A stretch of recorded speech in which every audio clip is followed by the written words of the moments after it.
Um, will be few things to cover. Some will be repetition, but it's good to see what happened in the game. I know you guys watched the game. We sent you guys the link, but it's good that you guys see what we see as coaches and why the training sessions are designed the way they are. Um, they always have a purpose to help us with the important things of the game. So let's see if we can help you guys a little bit more with this video, okay?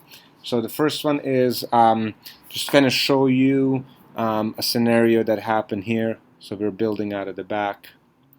And this was second half, so Phoenix had a lot more players in our half. 1, 2, 3, 4, 5, 6, which is more than the 3 that they had last half. So they tried to high press us a little bit more, and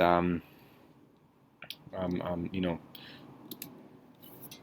So let's see how that worked for them, how that worked for us, and what we can do to improve. Because I think it gave us a little bit more trouble second half.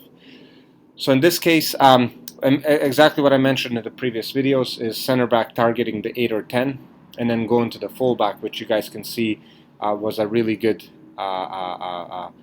game here. Okay, so this is exactly what we're talking about. Center back has the ball, 1, 2, 3, 4 players, and 4 players are pressing. We target the 8 and 10 that created 2 yards of separation and a 1 touch to our fullback. So now, you know, they have 4 players that are out. Our outside forward needs to be higher up or go into the middle, create space, and then this pass happens. And you guys can see that our 9 was making a cross run. So 1, 2 center backs, their fullback was out. So our the outside winger actually made a good run here, maybe a little bit too much, but that's okay. But the cross run was on if we targeted. But again, what I mentioned last video is we kept passing the ball behind the back of our runners rather than in front of them. Can this ball, when it's here,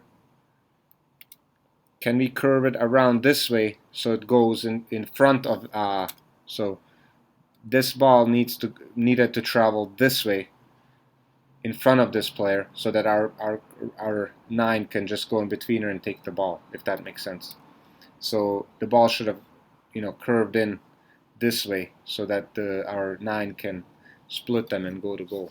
So at Glendale, our fullbacks or whoever it was, we kept playing it too far behind, and it allowed the center back or to get the ball, or it didn't, or our players that were running on, it was going behind them. So always look at their hips and where they're going, and then hit the ball in front of that so that they can run onto it. So D is here. She's going to make a run this way, and you loop, hit the ball this way with the inside foot. Obviously, you curve it in like this, and then you run onto it. So that would be a better scenario in that case. But it was a good build-up because it got us almost in front of their goals, just some minor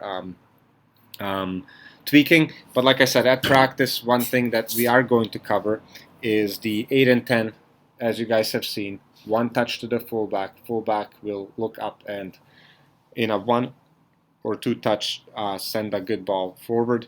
It could also have happened that D checked in here. Look at how much space there is. D could have checked in here and then you target her. And now we get everybody up. So those combination plays we'll have to work with. But all in all, it was good. Let's show you guys something here. We worked on a lot on the technical side to shoot the ball with our left foot. And I thought that it's getting better. Still obviously room for improvement, but let's see what happens when we use our left foot in this case.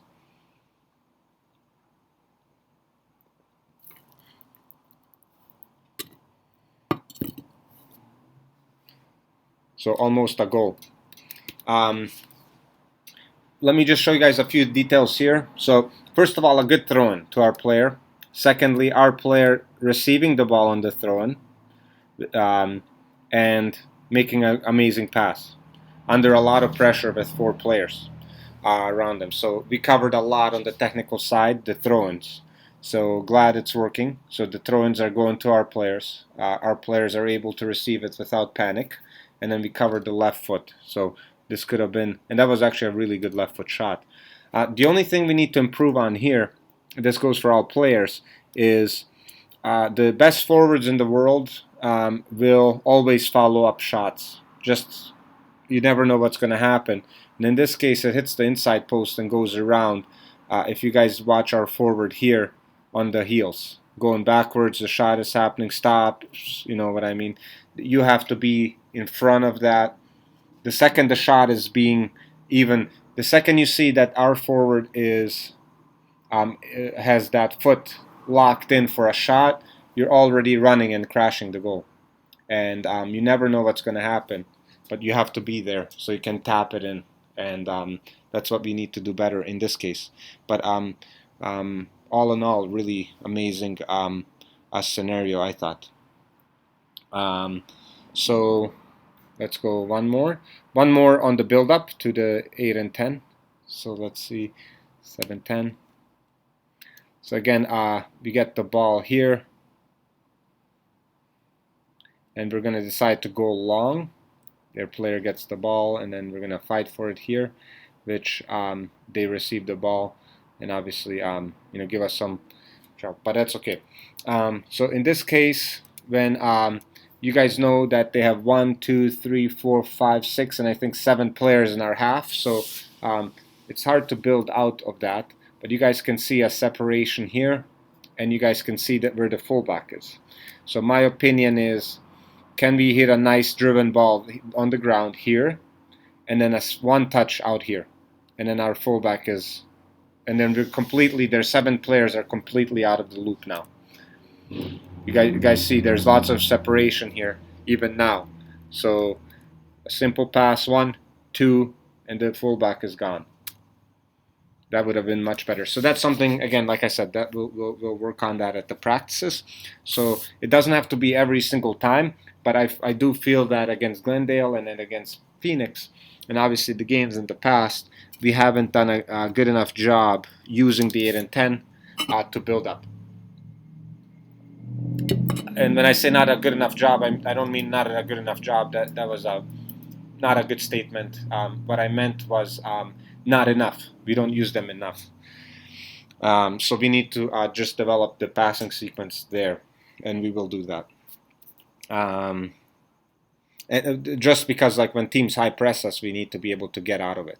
Okay. Okay. Next one is defending, and at some point we're going to have to also cover a few things on defense.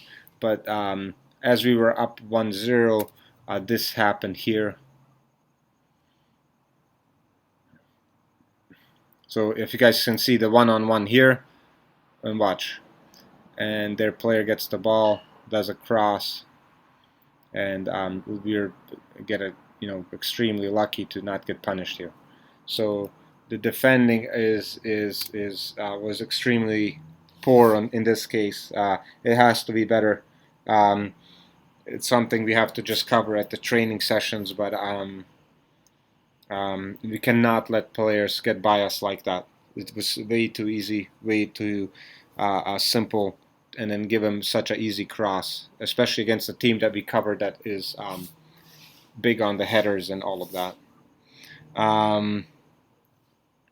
At the Phoenix game, I've noticed, and I've noticed on the team a little bit of a trend is on set plays, and in this case we have a free kick here. We're gonna go long, and as you guys can tell, the ball was well, a few things that I don't understand is, one is in any team that I know, or any good team that I know, they are gonna put, if they're gonna go long on any set play, whether it's a corner, whether it's a free kick, whatever it is, they're gonna put the big guys in the back, and they're gonna run on to try to head the ball into the goal, and then the pass typically will be made to the players that are able to score the goals. But we're hitting a long ball to Paul. Now, it's not that that we can't hit the long ball or anything like that, but why not put our technical players in the front and put our big tall players that will head the ball in the back, and then hit the long ball in the back post.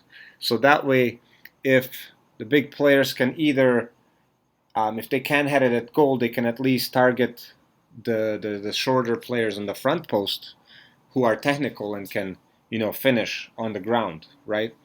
But we completely changed that. We put all the big players in the front, we put the small players in the back, and then we hit the ball to the small players. So not sure where the soccer understanding was here, so I don't know. But it has to be, you have to be smarter on the set plays. Same thing with the corners, understanding where are the players that can head the ball into the goal, and who are the small technical players that can shoot on the ground and finish and do all that.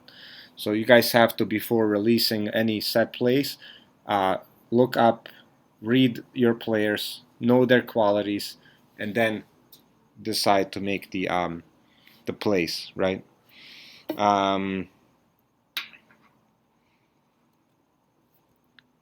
Okay, let's go to the next one.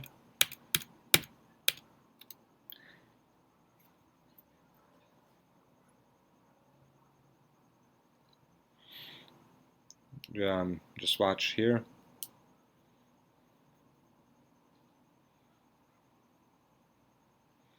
And we got a goal. Now, it was called off. It's impossible, unfortunately, for us to tell from this video, but whatever it is. So, first of all, good build up, everything good here. Great pass, and take the space forward. Two players making beautiful runs, and great pass to slip through, and right foot, beautiful, all good.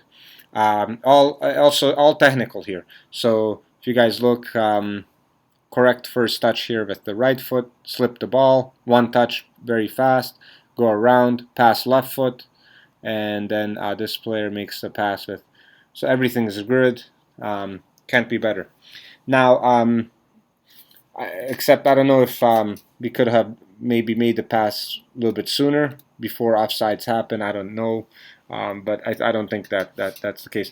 As forwards, the best you can do is try to stay on by obviously by slowing down and then accelerating when the pass is made. But I don't know. All in all, it was good. Just unlucky. But let's see here. Then, so the pass was made a little bit earlier, 1938.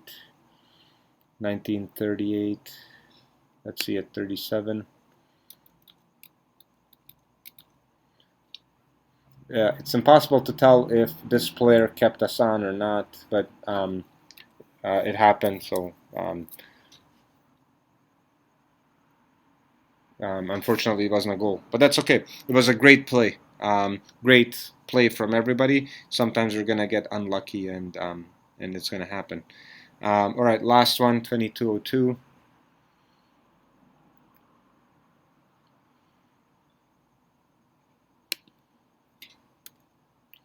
Okay, so you guys will see here, it's actually D who gets the ball. She's gonna make a pass. We're gonna get a pass back, and we're almost in front of goal.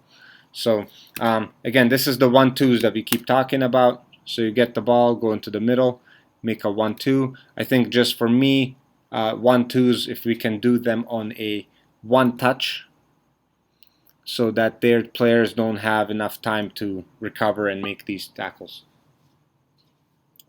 And again, like I said, in the practices on Monday, when we do our technical side, we're gonna do a 1-2 with pace, so that when it happens in a game, we can do them much quicker.